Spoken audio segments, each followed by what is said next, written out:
Startups को श्रम कानूनों से 1 साल के लिए राहत मिल गई है, यानी ऐसी कंपनीज का लेबर इंस्पेक्टर औचक निरीक्षण नहीं कर पाएंगे। हालांकि इस छूट को पाने के लिए स्टार्टअप्स को ऑनलाइन डिक्लेरेशन देना होगा।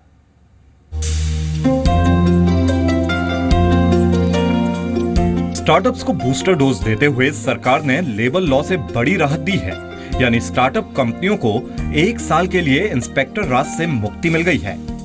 सरकार ने एक्शन प्लान के तहत 1 साल के लिए स्टार्टअप्स को 6 लेबर कानूनों से छूट दी है। लेबर इंस्पेक्टर 1 साल तक स्टार्टअप कंपनियों का औचक निरीक्षण नहीं कर सकेंगे। हालांकि इस छूट को हासिल करने के लिए स्टार्टअप्स को ऑनलाइन डिक्लेरेशन देना होगा और DIPP से स्टार्टअप का सर्टिफिकेट भी लेना होगा।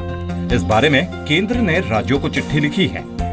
कई सारे रेगुलेटरी कंप्लायंसेस हैं और रिटर्न्स हैं और इनके इंस्पेक्शंस हैं, और स्टार्टअप्स में 3 लोग 4 लोग, ज़्यादा से ज़्यादा 8-10 लोग काम करते हैं और उनके पास टाइम कम है अपने आइडिया और अपने बिजनेस को स्टेबलाइज करने में। तो our view is that in the initial period till they are able to fly we should go very easy on them and not have too much of compliance.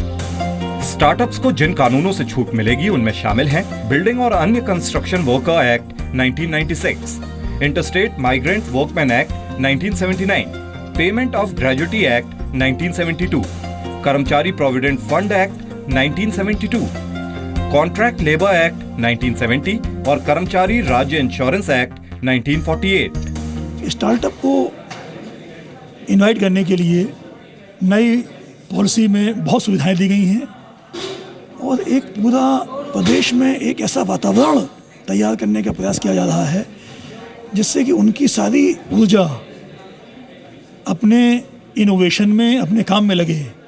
उन्हें जो भी सरकारी सुविधाएं चाहिए वो तुरंत मिल जाएं, उसके लिए दौड़ भाग ना करनी पड़े। तो इसमें हमने ये प्रयास किया है कि सारी चीज़ें जो भी एक स्टार्टअप को सफल बनाने के लिए आवश्यक हैं वो उन्हें एक ही रूफ के नीचे मिल जाए। मोदी सरकार का फोकस देश में एंटरप्रेन्योरशिप को बढ़ाने का है और इसके लिए सरकार ने बड़े पैमाने पर स्टार्टअप इंडिया और स्टैंड अप इंडिया की शुरुआत की थी। अब 1 साल के लिए लेबर कानूनों से राहत देकर सरकार ने साफ कर दिया है कि स्टार्टअप उसके एजेंडे में काफी ऊपरी पायदान पर है। आलोक प्रियदर्शी, जी मीडिया, दिल्ली। आलोक हमारे संवाददाता हमारे साथ जुड़ रहे हैं इस पूरी खबर पर। आलोक, इससे स्टार्टअप्स को कितनी राहत वाला कदम माना जाए? स्टार्टअप एक्शन प्लान जो सरकार लेकर चल रही है उसी के तहत DIPP जो कि एक नोडल मिनिस्ट्री है स्टार्टअप्स के लिए, उसने लेबर मिनिस्ट्री को ये दरख्वास्त की थी कि जो लेबर लॉज के स्ट्रिंजेंट कानून है उससे कम से कम 1 साल के लिए स्टार्टअप्स को राहत दी जाए। और इस बाबत जो श्रम मंत्रालय ने अभी सभी राज्यों को चिट्ठी लिखकर ये कहा है कि जितने भी स्टार्टअप्स हैं वो जो DIPP से रजिस्टर्ड हैं और जिन्होंने सेल्फ डिक्लेरेशन कर दिया है उन्हें कम से कम जो 6 कानून हैं जिसकी वजह से स्टार्टअप्स को काफ़ी दिक्कतें आती थी उनसे उन्हें राहत दी जाए और उनके यहाँ कोई भी लॉ जो लेबर ऑफिसर्स है वो वहाँ पर विजिट न करे, कोई कह सकते हैं कि कोई औचक निरीक्षण न करे। इस तरह की कोई भी परेशानी स्टार्टअप्स को नहीं होनी चाहिए। तो ये कुल मिलाकर केंद्र सरकार की तरफ से स्टार्टअप्स को बूस्ट करने के लिए, उन्हें मदद देने के लिए एक पहल है। मैं बताऊं कि जो 6 कानून जिसके तहत छूट मिली है उसमें जो भवन निर्माण एवं अन्य निर्माण अधिनियम है, इसके अलावा अंतर्राज्यीय निर्वासित कर्मचारी अधिनियम है, पेमेंट ऑफ ग्रेच्युटी एक्ट है, संविदा मजदूरी अधिनियम है, EPFO अधिनियम है और साथ ही साथ कर्मचारी राज्य बीमा अधिनियम है। जी, बहुत शुक्रिया आलोक इस बातचीत के लिए आपका। तो जल्द ही रेल टिकट बुकिंग के लिए आधार कार्ड अब देना जरूरी होगा। रेलवे यात्री टिकट को आधार कार्ड से जोड़ने जा रहा है।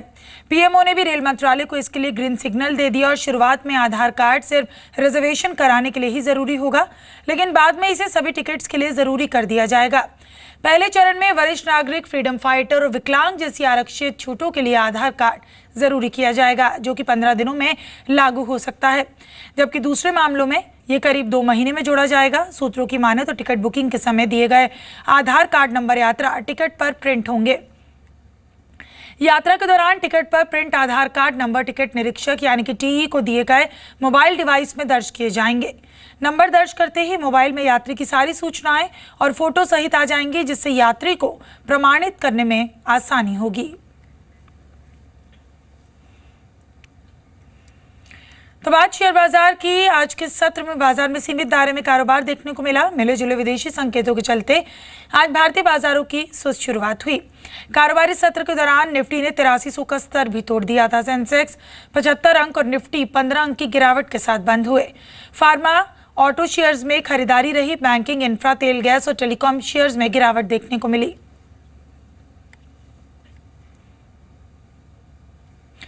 तो टाटा स्टील ब्रिटेन में अपनी संपत्ति को बिक्री को टालने पर आज फैसला ले सकती है, जिसमें मुख्य तौर पर टाटा स्टील के मेन पोर्ट टालबोट प्लांट की बिक्री की प्रक्रिया रोकी जा सकती है। इस बारे में मुंबई में आज टाटा स्टील की बैठक हो रही है। ब्रिटेन के यूरोपियन यूनियन से अलग होने के फैसले के बाद टाटा स्टील को नए सिरे से विचार करना पड़ रहा है। टाटा स्टील ये पक्का करना चाहती है कि ब्रिटिश सरकार एग्जिट के बाद भी खरीदारों को इंसेंटिव देने के अपने पुराने वादे पर कायम रहे। स्टील कीमतों में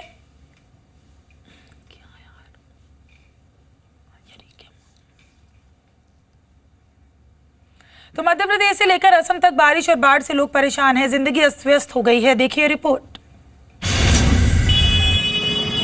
मध्य प्रदेश में हालात बेहद खराब हैं। रीवा, सतना और सागर में बारिश और बाढ़ ने जबरदस्त तबाही मचाई है। सड़कें, घर, दुकान सब पानी में डूब चुके हैं। सतना में हालात ये हैं कि राहत और बचाव काम के लिए सेना को भी लगा दिया गया है। मंडला में भी सड़कें जैसे तालाब में तब्दील हो गई हैं। पानी घरों में घुस चुका है। टीकमगढ़ जिले में पिछले 30 घंटे से लगातार हो रही बारिश के चलते जिले का संपर्क सागर, ललितपुर और छतरपुर से टूट चुका है। बारिश और बाढ़ से असम के गुवाहाटी में भी हालात बेहद खराब हैं। सड़कें पूरी तरह से डूब चुकी हैं। लोग पानी में डूबकर आने जाने को मजबूर हैं। इस बीच दिल्ली एनसीआर में आज दोपहर हुई तेज बारिश से लोगों को उमस और गर्मी से थोड़ी राहत मिली। जहां तेज बारिश हो रही है, यहाँ रुक रुक कर लगातार सुबह से ही बारिश हो रही है।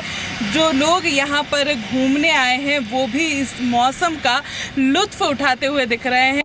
असम के 7 जिलों में बाढ़ से करीब 90,000 लोग प्रभावित हुए हैं। बाढ़ की वजह से 6,000 हेक्टेयर से ज्यादा की फसल बर्बाद हो चुकी है।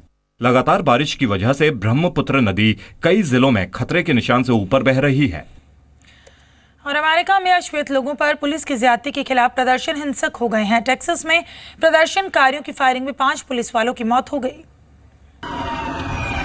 टेक्सास के डलस शहर में अश्वेतों के एनकाउंटर के खिलाफ प्रदर्शन चल रहा था। इसी दौरान भीड़ में शामिल 2 लोगों ने पुलिस पर फायरिंग शुरू कर दी। फायरिंग में घायल 6 पुलिस वालों की हालत गंभीर है। चश्मदीदों के मुताबिक हमलावरों में से एक ने बुलेट प्रूफ जैकेट पहनी थी। पुलिस ने एक हमलावर को मार गिराया। अमेरिका के राष्ट्रपति बराक ओबामा ने प्रदर्शनों पर चिंता जाहिर की है। साथ ही पुलिस की कार्रवाई पर भी सवाल उठाए हैं।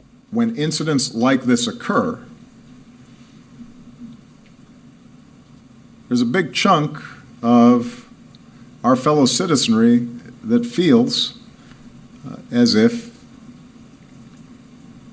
because of the color of their skin, they are not being treated the same.